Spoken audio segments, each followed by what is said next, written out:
আবারও অভিষেক বন্দ্যোপাধ্যায়ের বিরুদ্ধে অভিযোগ, যেটা জানা যাচ্ছে যে ডায়মন্ড হারবারের সৌন্দর্যায়ন প্রকল্পে অনিয়ম। এবার নতুন অভিযোগ অভিষেকের বিরুদ্ধে, কোটি কোটি টাকা আর্থিক অনিয়মের অভিযোগ। অভিষেকের বিরুদ্ধে সরকারি অর্থ অপচয়ের অভিযোগ। ডায়মন্ড হারবার থানায় অভিযোগ দায়ের বিজেপি নেতা অভিজিৎ দাস ওরফে ববির। ক্যাগ রিপোর্টে বিভিন্ন পর্যবেক্ষণ উল্লেখ।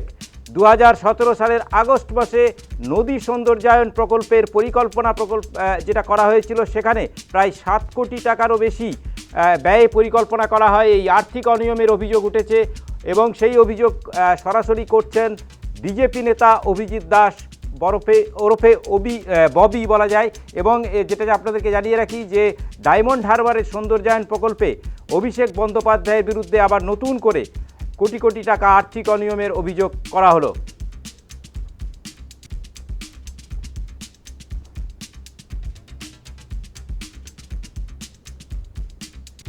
ডায়মন্ড হারবার সৌন্দর্যায়ন প্রকল্পে অনিয়ম, এবার নতুন অভিযোগ অভিষেকের বিরুদ্ধে। কোটি কোটি টাকা আর্থিক অনিয়মের অভিযোগ। অভিষেকের বিরুদ্ধে সরকারি অর্থ অপচয়ের অভিযোগ। ডায়মন্ড হারবার থানায় অভিযোগ দায়ের বিজেপি নেতা অভিজিৎ দাস ওরফে ববির। আমাদের সঙ্গে রয়েছেন আমাদের প্রতিনিধি প্রসেনজিৎ সাহা। প্রসেনজিৎ, বিস্তারিত জানাও বিষয়ে।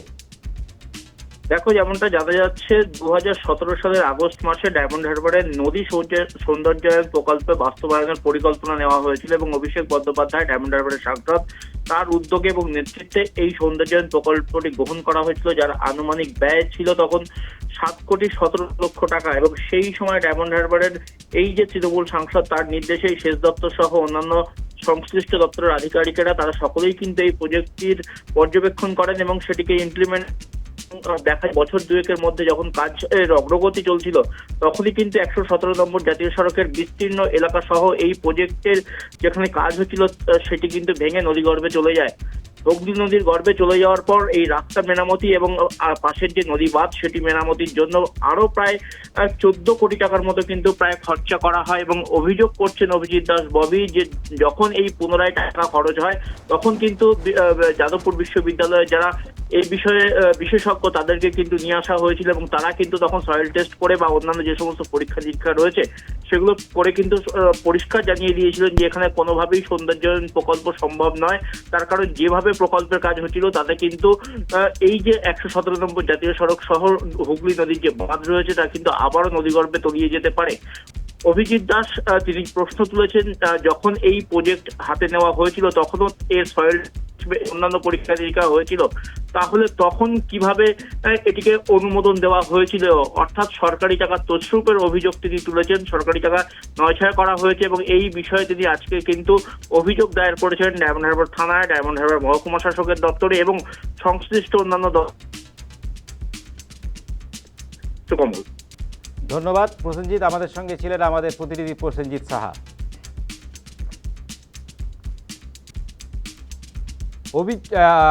অভিষেকের বিরুদ্ধে যিনি অভিযোগ করেছেন বিজেপি নেতা ববি দাস, তিনি তার অভিযোগ কি করেছেন শুনবো। এই ডায়মন্ড হারবারের এই যে নদীবাদটা রাস্তার পাশে, এটা বিউটিফিকেশন করার জন্য 2017 সালে অভিষেক ব্যানার্জি বিশাল ঘটা করে একটা প্রোগ্রাম করে এবং তারপর অগস্ট মাসে 7,17,00,000 টাকা ট্যুরিজম ডেভেলপমেন্ট থেকে পিডব্লিউডিকে দেওয়া হয়। তার 2 বছর পরে দেখা যায় যে প্রায় 250 মিটারের মতন এই জায়গা থেকে ভেঙে যায়। আবার প্রায় 16 কোটি টাকার মতন দেওয়া হয় এটাকে রেস্টোর করার জন্য। 2020 সালে একটা কোম্পানি বলে আমার 2.5 কোটি টাকা দেয়নি, সে হাইকোর্টে কেস করে। হাইকোর্টের নির্দেশে 50% টাকা দেওয়া হয় সেই কোম্পানিকে। এবং তারপরে 2023 সালে মার্চ মাসে যাদবপুর ইউনিভার্সিটি ফিজিবিলিটি ডিপার্টমেন্ট থেকে পরিষ্কার বলে দেওয়া হয় যে এইটা বিউটিফিকেশন করার জন্য উপযুক্ত নয়। এই সয়েলটের সমস্ত কিছু পরীক্ষা নিরীক্ষা করে এবং ট্যুরিজম ডেভেলপমেন্টের প্রকল্পটাকে বাদ দেয়।